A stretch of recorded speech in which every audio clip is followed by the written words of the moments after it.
This article is about the wrestler. For other people named William Cobb, see William Cobb. William Joseph Cobb, best known by his ring and screen names of Happy Humphrey, Happy Farmer Humphrey, and Squasher Humphrey, was an American professional wrestler and the heaviest professional wrestler of all time. His most active period was in the 1950s and 1960s when he billed himself as the world's largest wrestler. Humphrey averaged 750 pounds during his career. Several times, he weighed in at over 800 pounds, and on one occasion he weighed over 900 pounds. Professional wrestling career. Humphrey, who at the time was working on a farm where he was known for his uncommon strength, began his wrestling career in 1953 by wrestling a bear for 28 minutes. For about 8 years, Humphrey wrestled a number of matches, some of them televised, often against Haystacks Calhoun, who regularly weighed over 600 pounds himself. Humphrey's most notable match was a sold-out main event against Calhoun at Madison Square Garden, promoted by Vince McMahon Sr. Humphrey's promoters had a 1951 Pontiac heavily modified to carry the wrestler around. Seats were removed and extra shocks were installed to support Humphrey's enormous weight. In addition, he was usually weighed before matches on meat scales at rendering facilities. In 1960, Humphrey met future multiple NWA World Champion Harley Race, who was only 17 at the time. Race, who was just beginning his own career, was hired as Humphrey's driver and he also wrestled Humphrey on multiple occasions. Race earned $5 per day, plus room and board, for driving Humphrey, and $25 for each match he wrestled with Humphrey.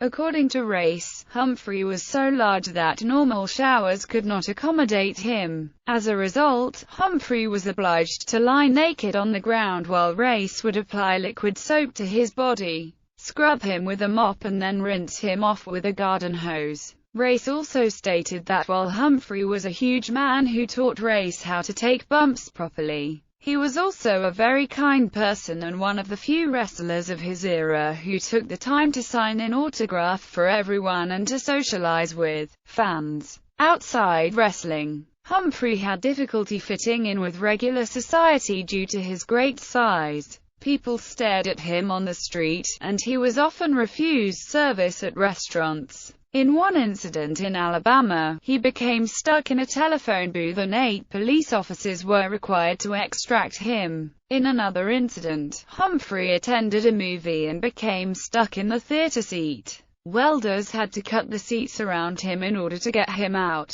Towards the end of his regular career, he recognized his problem and had an operation to remove 100 pounds of fat from his body. However, he gained the weight back soon afterwards. Doctor-regulated lifestyle. In 1962, Humphrey was forced into early retirement due to a heart condition. After retiring, his weight ballooned to over 900 pounds. At this weight he would tire after about 10 steps, and have to sit down. Humphrey attempted to control his eating habits, but after consulting with doctors, he decided to volunteer for obesity research and checked himself into the Medical College of Georgia's Clinical Investigation Unit in Augusta. Upon entering the clinic, he weighed 802 pounds. For 2 years, Humphrey followed a strict doctor-controlled diet regimen. He was not allowed to exercise and was confined to the air-conditioned clinic itself. The regimen included strictly measured amounts of food and water, with about 1,000 calories total per day and a rotation in 56-day cycles. The first cycle consisted of high-protein foods, including eggs, skim milk, ground beef, margarine with toast, tomato soup, ketchup, green peas, and apple sauce.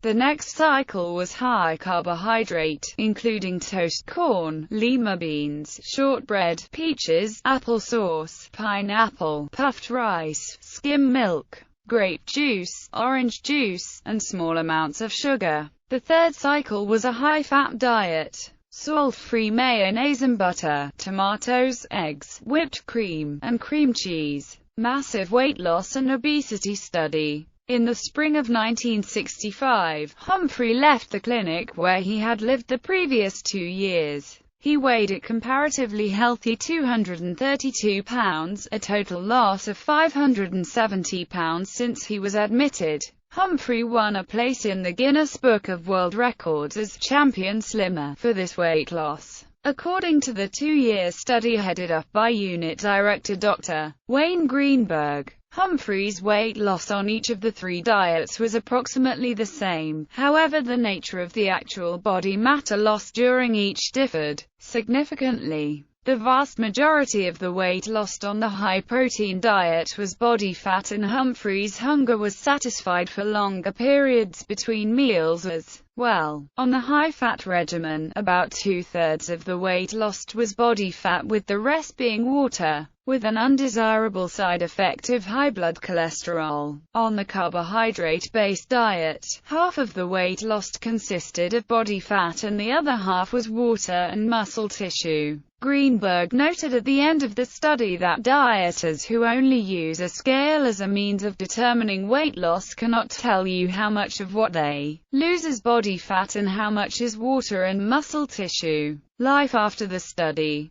After leaving the clinic, Humphrey got a job at an Augusta, Georgia shoe repair shop and never returned to the ring. He stated that he missed the sport and mixing it up with other wrestlers, but was looking forward to a new life as a normal-sized individual. In 1975, Humphrey appeared in the film Moonrunners as Tiny the Syndicate Man. The massively popular TV show The Dukes of Hazzard was based on this film. In later years, Humphrey regained much of his weight, and died of a heart attack on March 14, 1989. He weighed over 600 pounds.